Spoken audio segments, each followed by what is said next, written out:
I'm so happy to be here. I wish actually I could see all of you in person. It really is a privilege for me to be able to do this presentation as part of your summer institute. There's such good work that happens at the Mind. But I'm also excited to talk about this topic. It's a topic I spent a lot of time thinking about, and maybe you do too. And I'm hoping we can all learn some things together.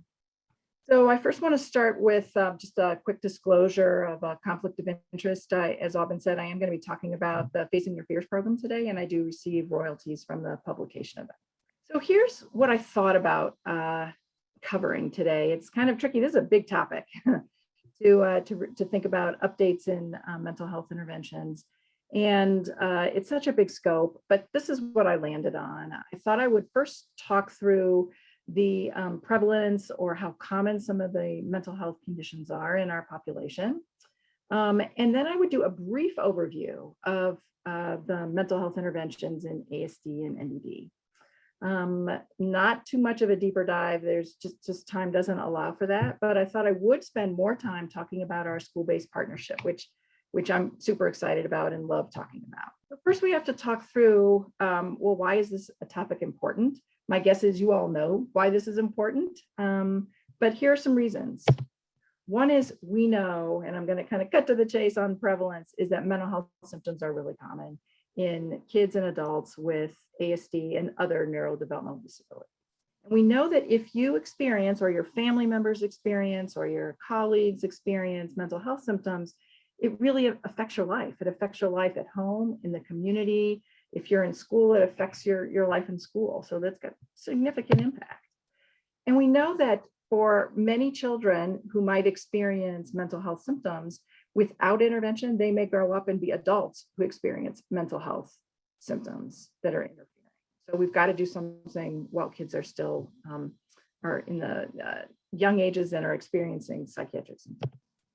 And then finally, and perhaps most encouraging, is that there are some good approaches out there that can really help alleviate some of the symptoms. CBT, you're going to hear me talk about that. That may be familiar to some folks or not, but I'll do a tiny bit of an intro into what CBT is. But in non-autistic youth, individuals that don't have neurodevelopmental disabilities, we know that CBT has been effective, and that the studies that have showed CBT extended to individuals with ASD have also been really promising and effective. So it's super encouraging. We just need to get it out there to our population. So let me jump back though and talk through prevalence. There have been a handful of studies, not many, you're going to see they're across the globe, but there aren't very many studies. There are some in the US, there are a number from Europe, and then there's some in Singapore. But this is looking at prevalence of mental health symptoms in ASD. They've used a variety of different methodologies, so some of the results are going to be a little bit variable. But here's what I want you to remember. I want you to see that it's very common to have mental health conditions if you are someone with ASD or NDD, okay?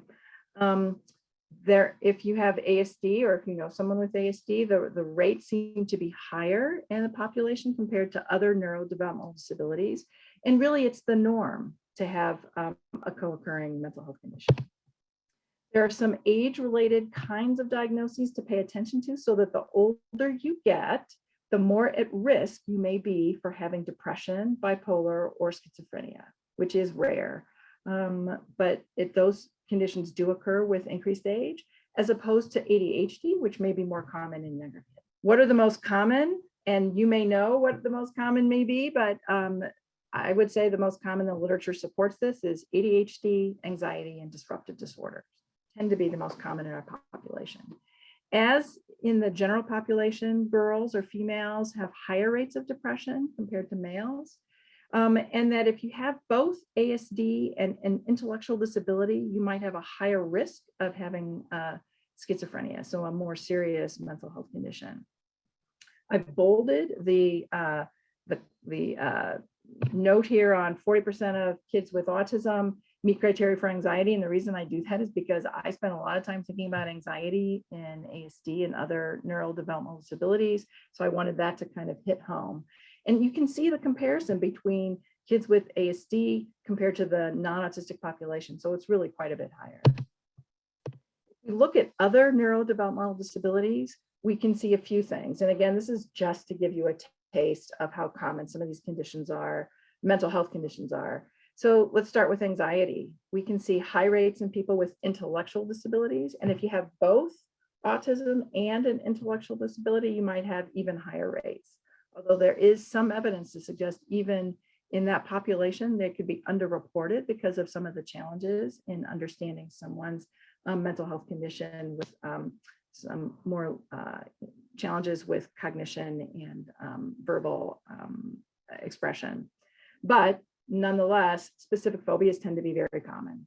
If we think about genetic conditions like Williams syndrome or Fragile X, we can also see really high rates of anxiety. And again, specific phobia tends to be one that cuts across lots of conditions, actually. And we see it very commonly in the general population as well. Generalized anxiety may be common in Williams syndrome compared with Fragile X, where we might tend to see more social anxiety. But again, it's less about what kind of anxiety disorder. I don't want you to get too hung up on that. I do want you to think about, though, that the risk factors of having co-occurring anxiety is really quite high.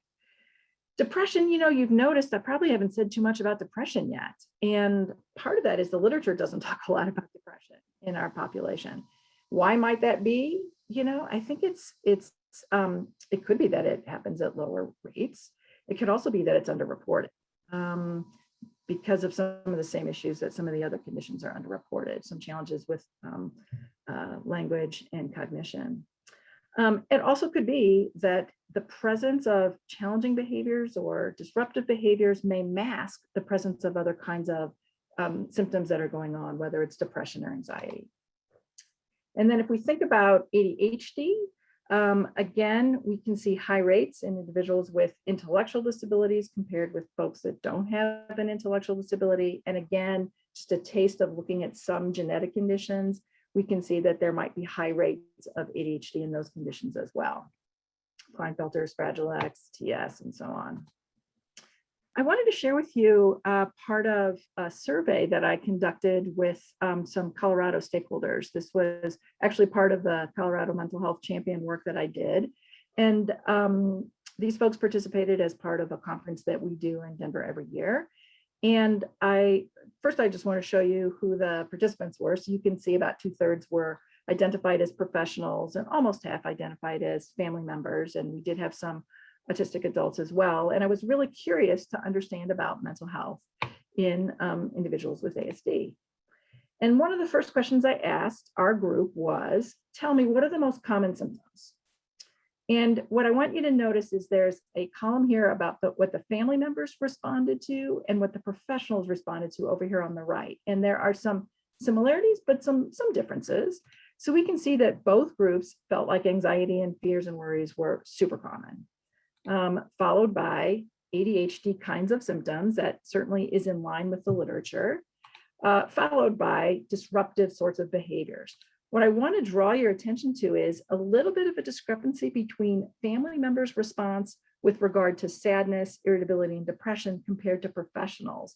And I do think this is something worth thinking about in terms of maybe our population, our kids are experiencing more depressive symptoms, and maybe it's possible that some of us, our clinicians, are not picking up on it. I can't do a presentation without talking about COVID for a minute in terms of the impact on our population, and it has been tremendous. And you can read the slide, you can see some of the things that I've noted here. I think my take home from thinking about COVID in our population is missed opportunity. So I talk about misdiagnosis. So really just that some kids just haven't been able to access services because they haven't received diagnoses yet, they haven't been identified. Just disruption in educational services. We could certainly talk a lot about that. As Aubin alluded to in the beginning, there's just been a tremendous amount of social isolation, which has worn on all of us over time. And what does that mean for folks that might have social challenges? And even though telehealth, and I'm going to talk a tiny bit about that in just a few minutes, but even though telehealth has been a good substitute, just like it is right now, depending on what you're trying to use telehealth for, it can have an increased burden. particularly on families and caregivers who are using telehealth quite a bit to try to educate, to try to connect with providers, connect with family members, and so on. So I've already shared, the high rates of mental health conditions in individuals with ASD and NDD. And so you might be wondering, why is that? Why are our folks so vulnerable to psychiatric conditions? Well, you can see here's a handful of reasons, and they kind of cluster in a couple of different areas. Some cluster around what some of the core challenges are of having a diagnosis of autism, for example.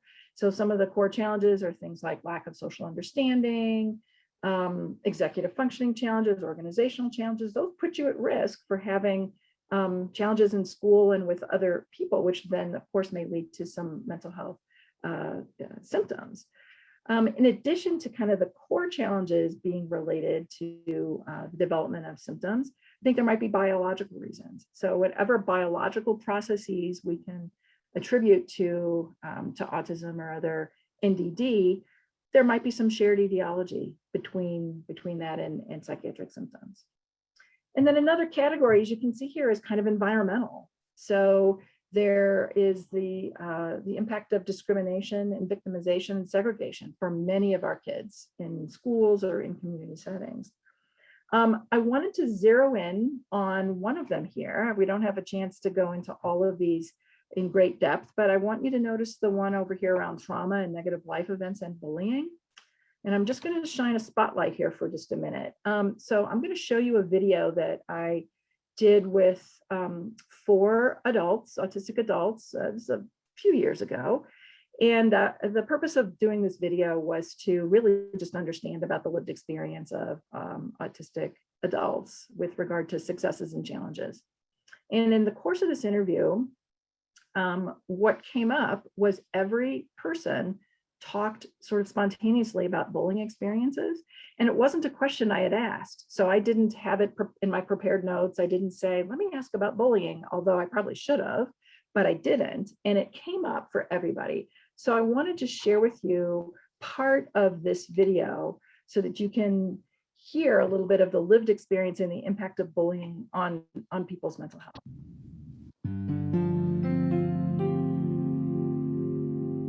I did have some bullying, but I pretty much kind of stayed in my shell and kind of stayed away from it. And there were a few kids that always made, well, I remember back in 8th grade, there was this one guy that was bullying me where I guess he'll say something and I always cry about it, and I always wanted people to feel sorry for me. And he kept poking fun at me, and he knew it was getting to me. So I was always feeling sorry and wanted someone to feel sorry for me. And there were a couple people that did, but after a while, when it was going on constantly every day,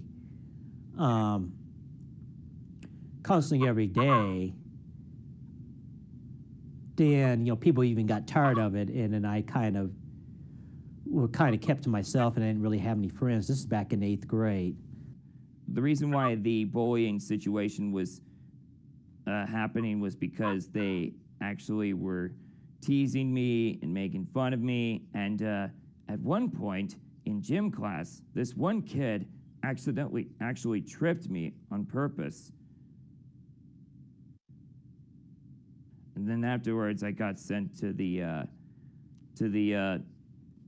nursing room, and they had me. And my parents suggested that school I went to was not a good experience, so that's when I had to switch schools. It was hurtful for me to be bullied, because you know how people are when they feel bullied, they feel hurt.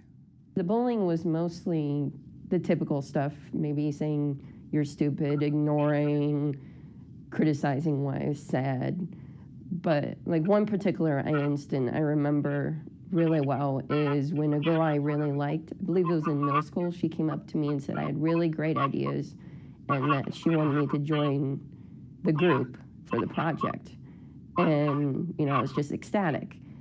And then when we sat down, I suggested an idea, they immediately criticized it. And then as soon as they stopped criticizing, another girl repeated my exact same idea. They praised it, and then they ignored me for the rest of the session. So pretty much all I did in that group project was give the idea. I pretty much had a bully assigned to me from first grade through probably junior, probably until junior. And then I got, I guess, bigger than them, and it just kind of went away on its own, maybe. A lot of kids have experienced that where they get picked last for like a soccer game in school, but which happened to me frequently, pretty much, I'd say every time. But there was one day that I didn't even get picked at all. The kids picked the second to last person besides me and then took off running to play the game. Either people were bullying me very few times or they felt sorry for me. And I can relate better for the people that felt sorry for me. Because they don't beat you up, they kind of try to help you as much as they could. Was that like a helpful response? At the time, but looking back, probably not as good because you feel less of a person. So I really want to thank the adults in this video for being willing to share some really personal and painful experiences. And it certainly is something that stayed with me when I think about our young kids and the impact of being in the world and how hard some things can be. Okay, so now I'm going to do a quick tour of what we know in terms of the existing interventions, evidence-based interventions for mental health in ASD and NDD. So there are essentially two categories, if you want to think about it that way. Some that are treatments that were specifically developed for ASD and mental health versus modifying existing kinds of interventions developed for the neurotypical population. What you're going to find in this quick review is that most are based on cognitive behavior therapy principles. There are also a number of strategies that work with families and thinking about parent management of behavior. The common targets, and again, this is the theme throughout, what is it that a lot of these interventions have targeted? Well, they've targeted the most common symptoms, right? They've targeted disruptive and challenging behaviors. They've targeted anxiety. And there's been some really nice emerging work that's targeted emotion regulation, with the idea that emotion regulation underlies problems with challenging behavior, underlies problems with anxiety, and even with depression. Many of these interventions can be delivered either in a group or individual context with a lot of parent involvement. And the focus thus far is really, it has been on school-age kids. It doesn't mean there hasn't been work with adolescents, but that's been the primary focus. So what's received less attention? Well, ADHD kinds of presentations, with the exception of Unstuck and Untarget by Laura Anthony and Lauren Kenworthy, which has really made a wonderful contribution to executive functioning deficits in kids with ASD and ADHD. But mood and depression, trauma, people with ID, I mean, those are, I would say, underserved and understudied in the world of ASD and NDD. So let me just say, before we get too deep into this, what we mean by cognitive behavior therapy. So I would encourage you to look it up. It is certainly a foundation for many of the interventions that I'll be talking about and that really are evidence-based for addressing mental health symptoms across populations. But essentially, it talks about the connection between what we think, what we feel, and our behavior. And that a primary purpose of CBT is to try to change our thinking patterns or pay attention to our thinking so that it doesn't really affect our behavior. So there's a lot of emphasis on maybe you need to calm your mind, maybe you need to relax your body. And as you do those two things, you may feel better, you may feel less anxious, you may feel like you can be brave and face your fears. CBT also has as core components problem-solving strategies, teaching people kind of the pros and cons of making a good decision, weighing the pros and cons. There's lots of structured approaches to trying to teach new skills, breaking tasks down into small steps, using role play, modeling, all kinds of approaches to really help with skill building. There's an emphasis on homework and practice. So work doesn't happen just in a therapy session, but it happens at home too, of course. And somewhat of an emphasis on coping. So here are some specific interventions in each of those kind of three most common target areas: challenging behaviors, emotion reg, and anxiety.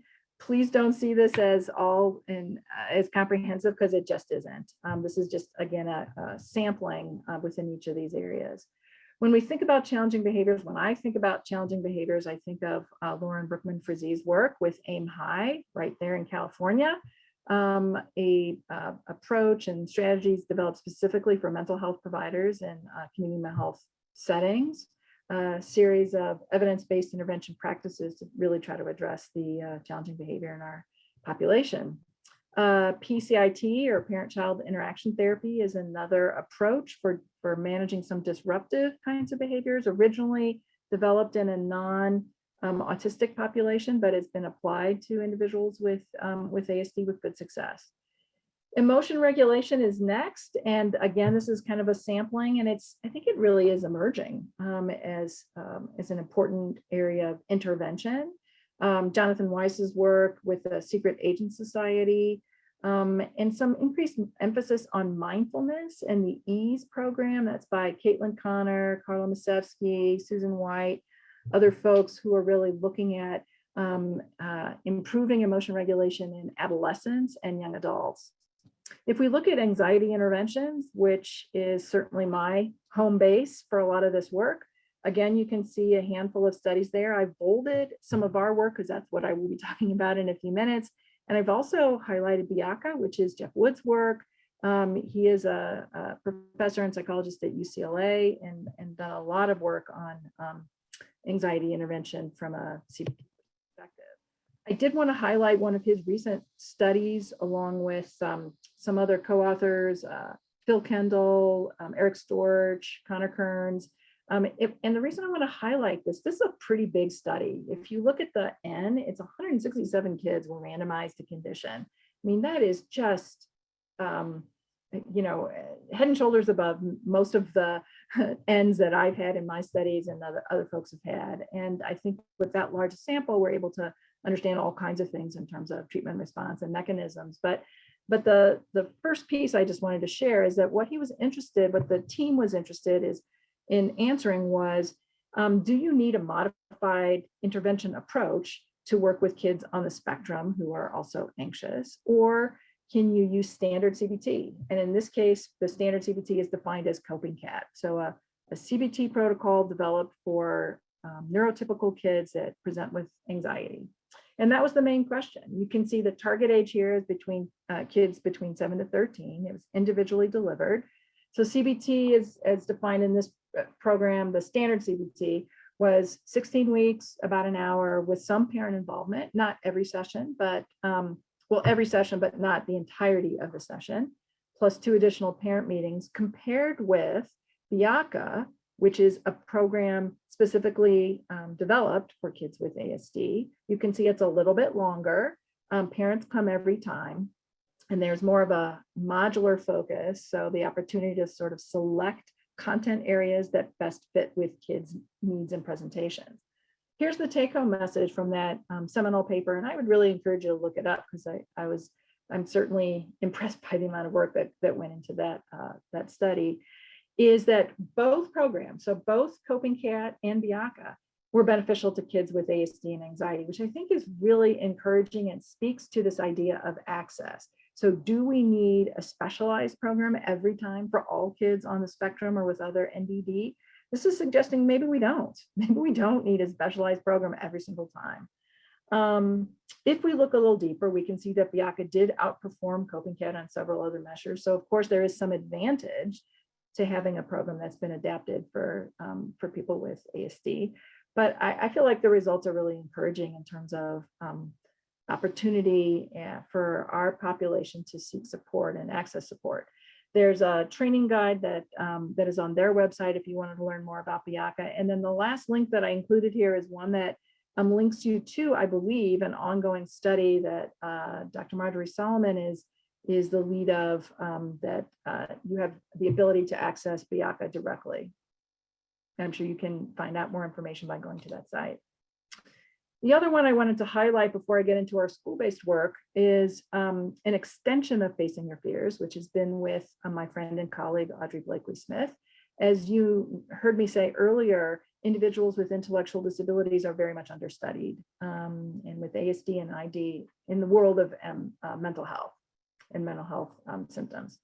So she was interested in adapting our program for teens that had both ASD and IND. So in a pilot study, we worked with 23 kids or teenagers between the ages of 12 to 19. Some of the common adaptations that we looked at were increased parent involvement, decreased amount of time during the session to really accommodate for folks' ability to kind of be in it, because this was delivered in a group. So to be in a group setting, there are a couple of different versions of this adapted facing your fears, one for individuals with intellectual disabilities who are minimally verbal, and then another for folks that might be more verbally fluent. So really trying to take into account the heterogeneity of our population.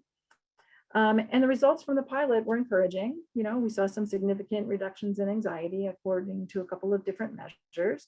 But you know, it's just the beginning. And we, thankfully, Audrey's the PI on this study. We're funded by DoD to do a randomized trial of this particular program. So I would say stay tuned, and we're excited about what that program is going to yield.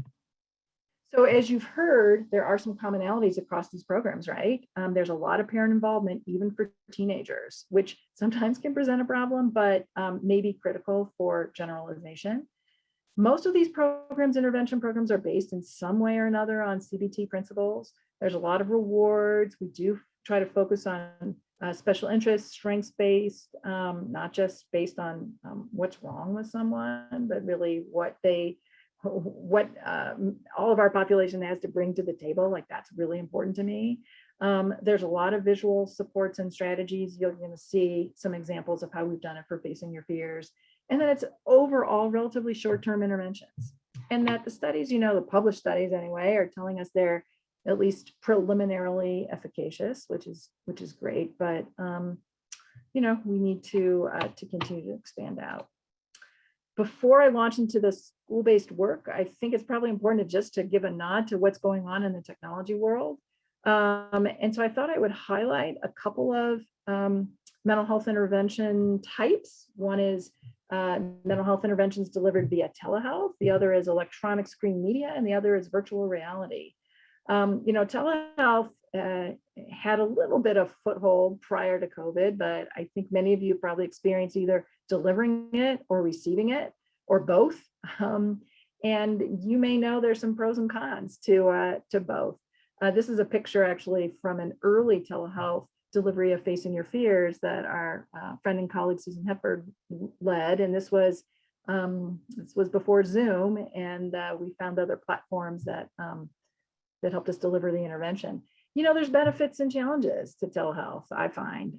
Some of the obvious benefits are lack of exposure to disease, convenience, some evidence that there could be some generalization of skills if you're learning in the home to other community settings. Families obviously don't have to take time away from work, and transportation issues are limited, you know, those sorts of things. But, you know, it's not all golden. I feel like there continue to be some challenges in telehealth delivery. Some are really as basic as connectivity, depending on where you might live. Others might be on, I've had families talk about the challenges of developing a relationship over telehealth, which I think is no small feat, but is something we're continuing to try to work on. And in some cases, some of the interventions when delivered by telehealth, the dosage of the intervention is decreased to accommodate a telehealth format, which I think says something about are we providing enough of the intervention to folks when we use a telehealth modality. Electronic screen media, I think that's sort of a fancy way of handing somebody a phone to use as distraction during a doctor visit, which can work. I think it absolutely can work. You can also use phones and other screens to show people moving through the same medical kind of procedure, kind of like in a modeling kind of way. So I think there's some nice evidence that that can be an effective approach. And then virtual reality, which I think is taking off a little bit. It's not necessarily my area of expertise, but I know that there is certainly increased interest in using virtual reality, especially for specific phobias. And the work that I have here highlighted is from some folks in the UK where they've used a blue room. So it's considered a virtual reality environment. You don't wear a headset, but you're in the environment and when you are gradually exposed to feared stimuli. And they've shown some really good success in that randomized trial. But here's the problem with all of these in many ways is there's not a lot of great translation to community-based care. So enter school partnerships. So what is the importance? Why do we want to work in schools? So I'm going to make a bit of a case, but I think you know where I'm going with this, is our kids with ASD and NDD have problem behaviors and challenges in school settings for all kinds of reasons. But that it's hard to access evidence-based interventions, especially for mental health in a school setting. It also has the potential to reach historically underserved youth by going directly to schools, as opposed to relying on clinic-based settings. And you'll see one of the cases I'm going to try to make is, can we train non-mental health providers to deliver a mental health-based intervention to our population? So I'm going to just show a couple of slides which also help me feel good about working in schools. This again came from our Colorado Stakeholders Survey on mental health. And one of the questions I asked was, what age are mental health symptoms first identified? And you can see, not that that's a significant difference, but a large group of kids between the ages of 6 and 9 were identified with a mental health symptom. And when you look, I asked who's the first to notice, and I gave them all kinds of options like parents, teachers, and then other providers and medical providers in the community. And here's what they said. They said parents, followed closely by school providers. So again, we're seeing that our kids are being identified at young ages, and they're in large part being identified by school providers. Then I asked, where are our kids receiving services? And you can see for that young group, 60% are receiving them in schools.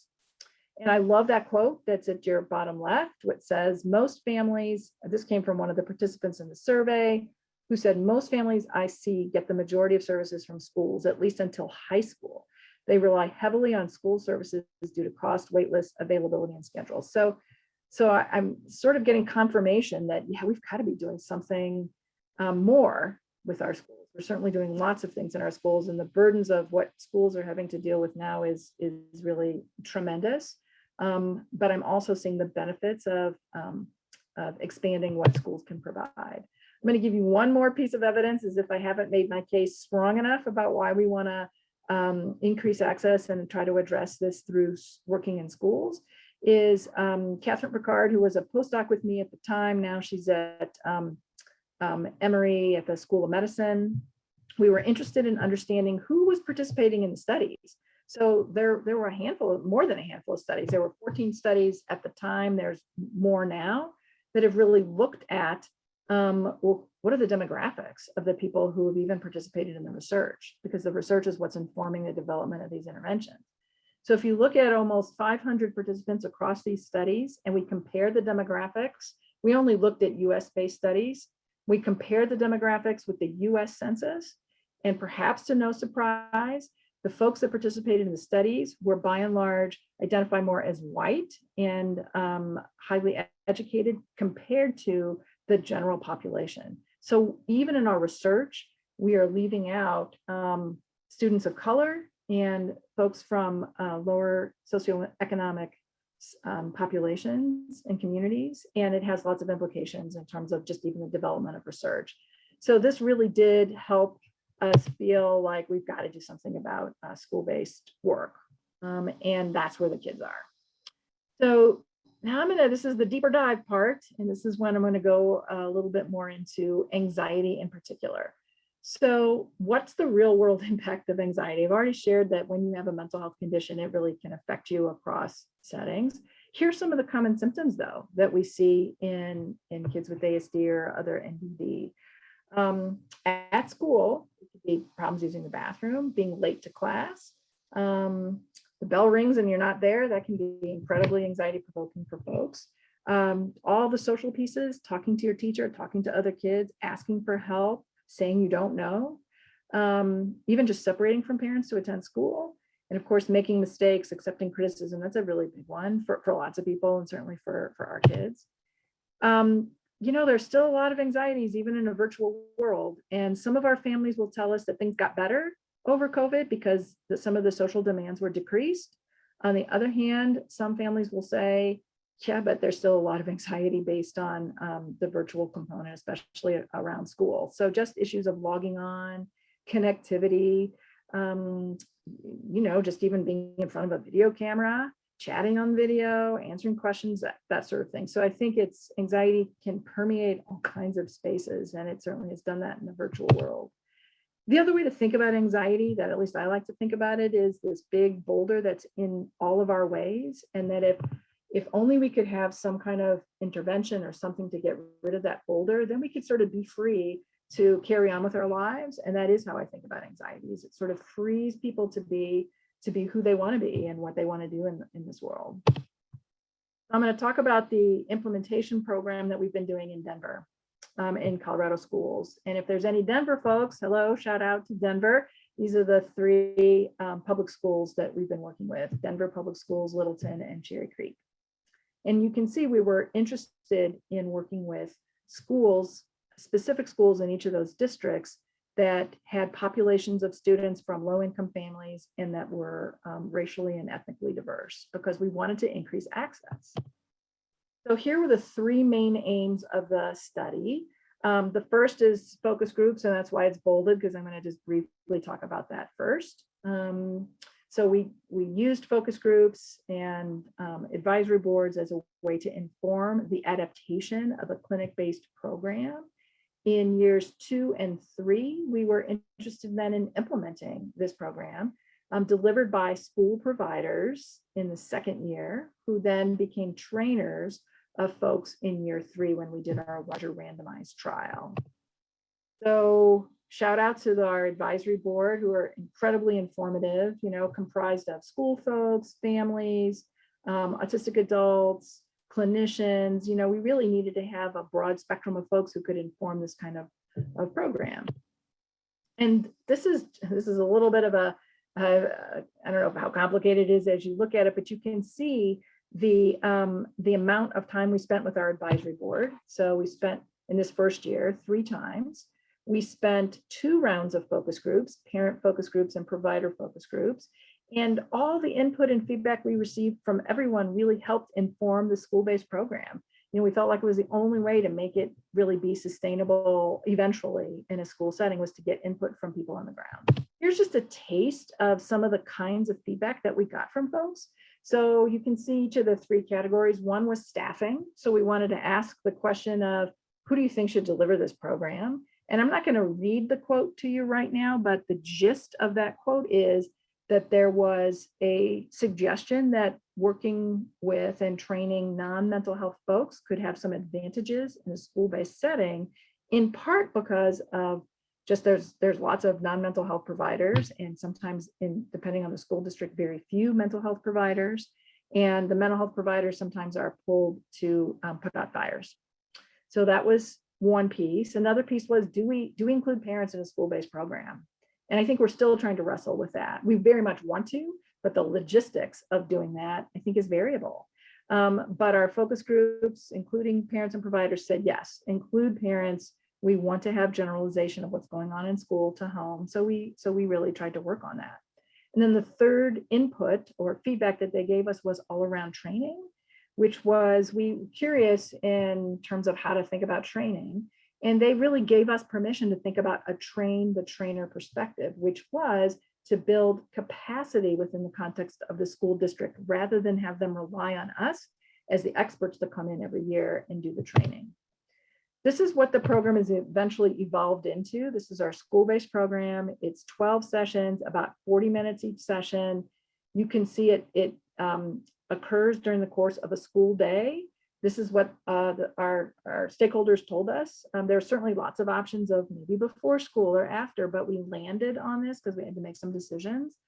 I'm going to go through the core components in just a few minutes, but for folks who know CBT, you can see the first half of the program is psychoeducation, introducing folks to the idea of anxiety and what it means, what it looks like, how to manage it.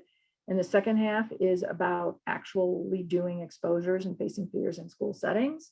And we did end up with 2 parent contacts, that one was in person and one was online. And we had parent handouts that went home, as well as other provider handouts at the end of every session. So there was ongoing weekly communication, but those were the sort of dedicated spaces to talk with families.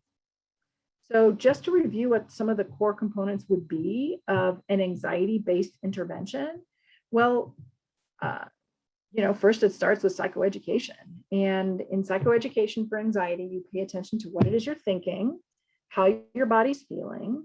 And some of the activities are, well, we want to see what kinds of emotion or feeling vocabulary our kids have. We want to pay attention to having them identify what anxiety even means and what those symptoms could look like, what's happening in their body at that time. You're going to see a few worksheets that we have on how to compare anxiety time spent worrying versus the amount of time you have for fun. And then, of course, there's some strategies for how to bring yourself back down when you get dysregulated and stressed and anxious. In our program, we call it Plan to Get to Green. Lots of other programs, zones of regulation, for example, have lots of ways of helping kids regulate. Just an example of how we have used visual strategies to try to address this kind of challenging question for folks in our group. So instead of asking open-ended questions of tell me what you're anxious about, we find it's been much more helpful to show our kids a list of all the things that kids get anxious about in school and have them endorse it that way. Okay.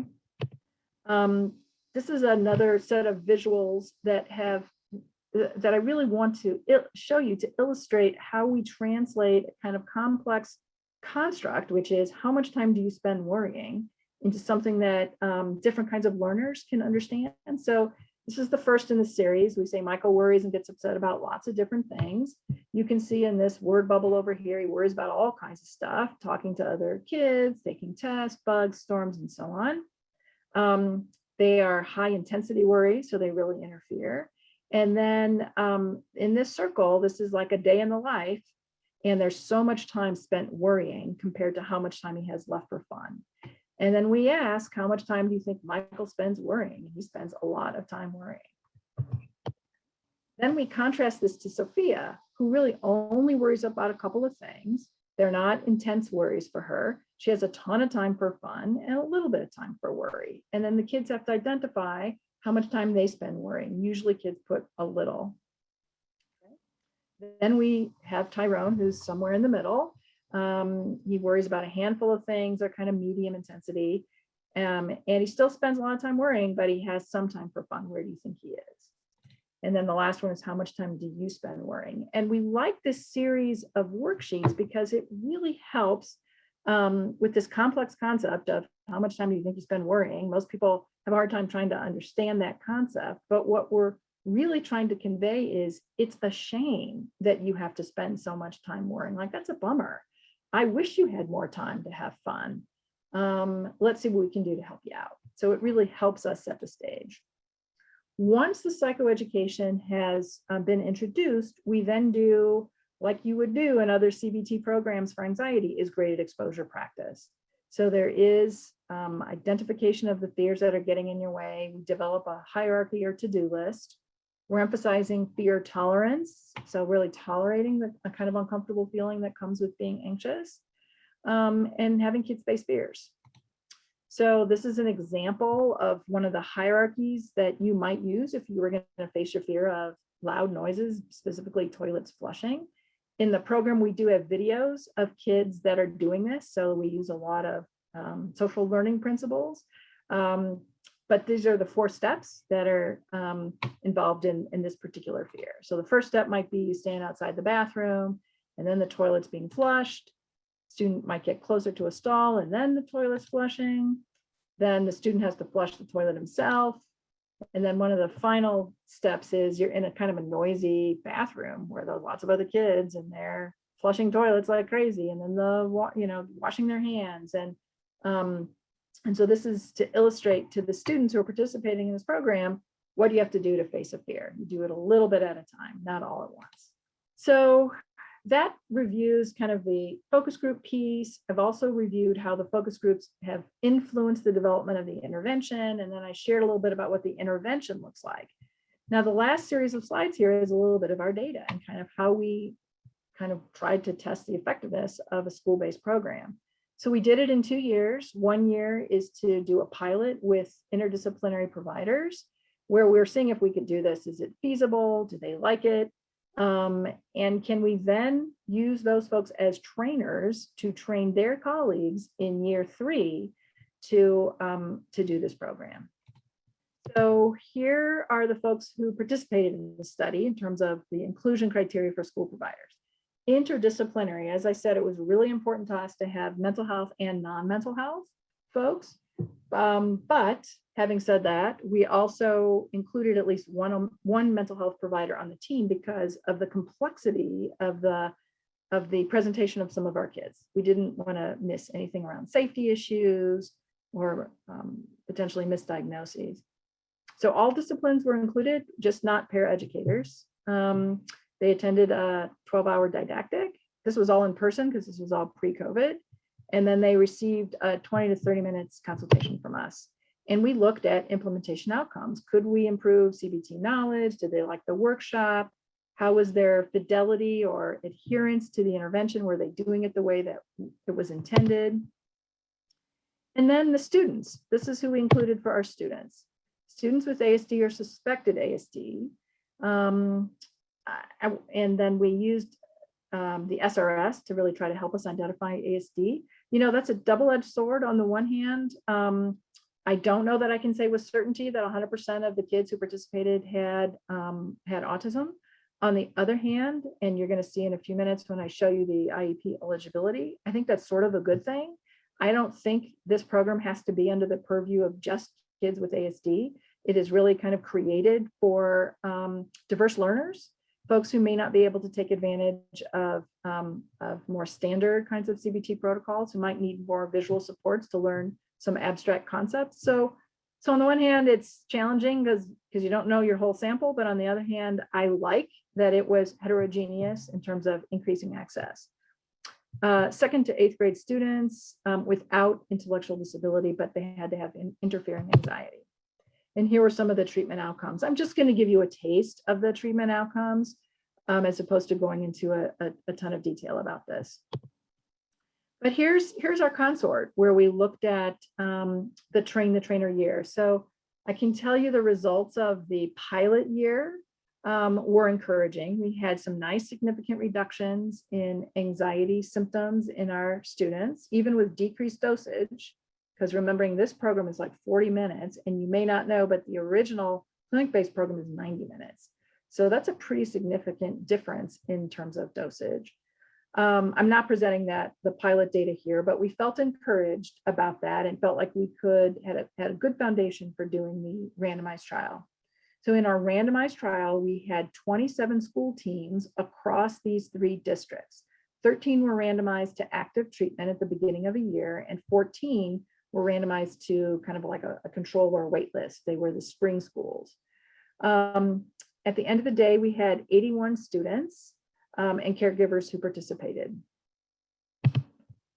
For our train the trainer approach, the trainers had 2 opportunities to train their colleagues. One was in the fall of the last year of the project and another in the spring. So they trained 2 cohorts worth of their colleagues. We looked at how well they trained, how well they conducted the training. We partnered with them in the fall semester and the spring, but gave them more increased responsibilities in spring so that they could feel and did more of the delivery. We had a very intense manual with lots of PowerPoints and directions and all sorts of stuff, and had twice monthly consultations doing Zoom before everybody was doing Zoom with our school teams. So I wanted to show you kind of the range of disciplines of the school providers who participated. So yes, there were a chunk of folks that were mental health folks. So we can see almost 30% were psychologists, another 10% identify as mental health or social workers. But we also have nearly a third were special educators, almost a quarter SLPs, and also OTs participated. So we were very encouraged and excited about the interdisciplinary nature of the school providers delivering the intervention. This is just to show you kind of the demographics of our population that started our intent to treat. There was 81 who began.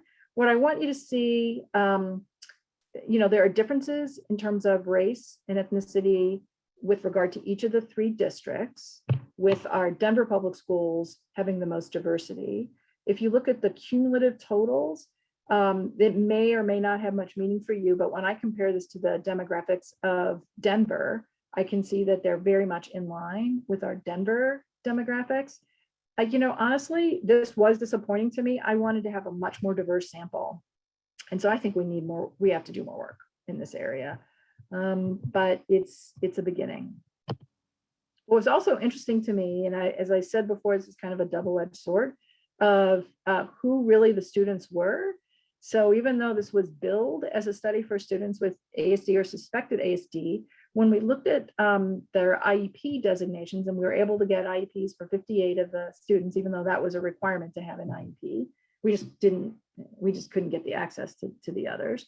We see that 39% plus have ASD as an educational designation. But look at the nice range of the other categories. Kids who had learning disabilities, language disorders, serious emotional disabilities, OHI, and other developmental delays. So we're really excited about the variability and heterogeneity of the student population, because it is what we wanted at the end of the day. When we look at our outcomes, so you'll see this in kind of 2 sets. One is implementation outcomes, the other is treatment outcomes. We were able to improve CBT knowledge across both mental health and non-mental health school providers, which is really encouraging. We looked at completion rates, Fidelity, and this is of the schools that were randomized to fall only. We saw that in terms of the 12 sessions that the program was, there was a range of 6 to 12 sessions that were completed across these 13 school teams with a mean of 10. And we do consider 10 out of 12 a appropriate dosage of the intervention. We were able to code 60% for Fidelity, and we watched a lot of videos. They uploaded them for us, and we watched them and coded them. And with regard to adherence, by and large, school teams did a really nice job. You can see the range between 76 and 98% of core components, and that a nice mean above 86%. We asked, did you like it? Is this a good program for you? Do you feel like you could do it? Do you feel like it's feasible? And there's much more data to present in this area. This is just a taste here, but you can see the providers by and large felt like it was easy to understand and could put into practice. They felt like they knew what they were doing with their students' anxiety. When you ask the students, did you like it? They're harsher critics than our providers are, which they should be. It involves them, and so we need to take into account if they like an intervention or not. But the majority did say that they enjoyed it and did feel better after participating. When we look at their preliminary outcomes, and again, I'm just reporting on the scared here, just for purposes of time, we did see some significant reductions in the students who were randomized to the fall group compared to the students randomized to the control group or the spring group, with significant reductions according to both parent report. You can see the areas here: panic, separation, total score, and social symptoms, as well as according to student report. So some significant reductions in separation and social on the scale. So, we've got some quantitative results here to share. This is really just preliminary. But, thinking back to what's the real world impact, this is what a real world success is, we believe, in school settings. You can use the bathroom at school. You don't have to go just to the nurse's office. You don't have to go home to go to the bathroom. You can actually go with the other kids. You can go into a classroom even if you're late. You can talk to new people, and most importantly, you can ask for help if you need to. Going to various school activities, you can make a mistake and not freak out. You can keep your video on during class, and even maybe chat during class. So those are the things that we really count as success. So we're winding down, and this is what I hope you're going to remember from all of this. I want you to remember that mental health conditions are super common in kids with ASD and NDD. I want you to know that there are effective interventions based on CBT principles, and in many cases are targeting those kind of 3 most common areas that I referred to: kids that present with disruptive, challenging behaviors, anxiety, and emotion regulation. So they're out there. Of course, the issue is access.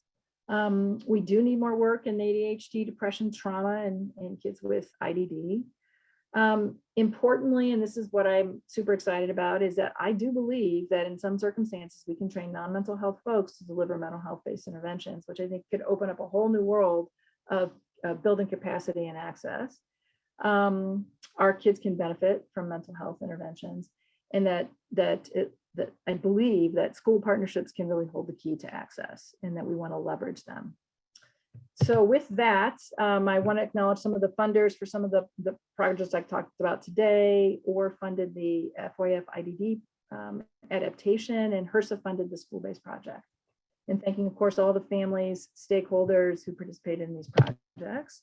That's a photo of our school team. And again, special thanks to Aben Stamer, who was our consultant throughout all 3 years of this project, which was invaluable help.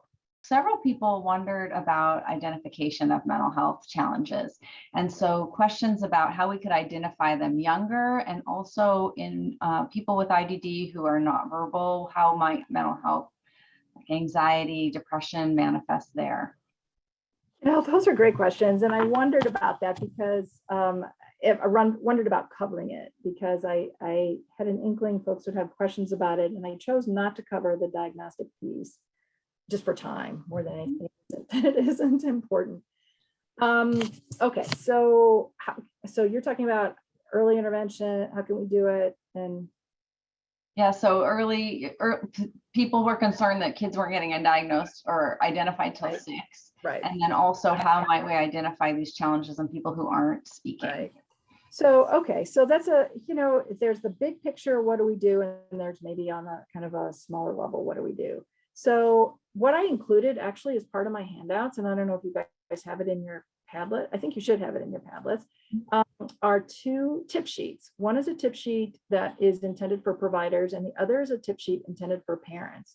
And that was also some things that my team and I pulled together as part of this mental health champion work, as a way to educate not just families, but for providers working with our population on what are the signs and symptoms of the most common kinds of conditions, which you've already heard me say, and how they might present and what you might want to do when you see them. So I think that's sort of the first thing, is to, if you haven't already seen those, please take a look at those.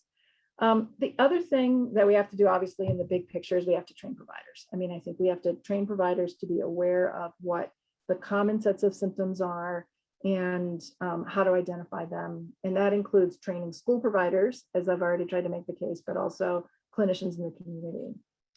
On a practical level, I think what I would say to both clinicians and families who might be listening in is, I would say, okay, we already know the most common sets of problems are challenging behaviors, attentional, and anxiety. Let's familiarize ourselves with those sets of symptoms. Let's know that they can occur early in school-aged youth. Let's know what they look like, and that when we see changes from baseline, when parents are saying to us, he used to do this, but now he's doing this, and they're talking about an exacerbation of behaviors, an exacerbation of symptoms, I think we don't want to go down the road of, oh, that's behavior. I think we want to go deeper. We want to think what's underlying it, what could be contributing to it. And for me, I do go into anxiety, depression, stress, emotion reg, and a skill building. What are kids missing, as opposed to what's going on that they're showing us some distress. So there's a whole lot of other stuff to say, but I think I'll just end there. No, that's really great. And that actually leads into a next question of, you clearly talked about all these interventions that are evidence-based, that are based on cognitive behavior therapy for anxiety and depression and people with IDD and autism. And some folks had questions about what they do when they want to address these issues, and their insurance company or their doctor say, well, applied behavior analysis is the treatment for autism. Like, how can they respond to that, or how would you respond to that as a way to treat anxiety and depression, or how to explain? That continues. You know, honestly, it's that division that brought me into this work to begin with, because I honestly am so frustrated with the artificial distinction of somehow youth with ASD or other NDD get funneled into maybe a medical sort of symptoms and framework where only one intervention somehow is best, and that mental health symptoms are ignored, or if they're present, they either have to be primary or secondary. I mean, here's the issue: is across states, this is going to be different. So it's hard for me to speak to it in a kind of a global way. What I do talk about is when there is pushback from insurance companies, is I do share the evidence. So and try to have one-on-one conversations with whoever's trying to be the gatekeepers and explain that to them. And that's how I do it. So I get that families may have a hard time doing that themselves, but I think providers can do it on behalf of families and try to educate all kinds of folks about the benefits of evidence-based intervention that doesn't neatly fall into an ABA lens. Yeah, I think that's just really important, that there are symptoms or issues going on with people that with autism or other intellectual disabilities that applied behavior analysis might be good for, but there are other symptoms and issues going on where other treatments are the more evidence-based. And so we have to think about the person and what's happening, not their diagnosis. Absolutely. Thank you. That's very helpful. The UC Davis Mind Institute was founded in 1998 with the promise to reduce and prevent the disabilities that can be associated with autism and other neurodevelopmental conditions. Every day, our clinicians and researchers make progress on that promise. Our groundbreaking research on autism, Fragile X syndrome, chromosome 22q11.2 deletion syndrome, ADHD, and other conditions associated with disability are helping affected individuals achieve their fullest potential. Please visit our website or our social media platforms to find out more about current studies, upcoming events, and how you can help make a difference.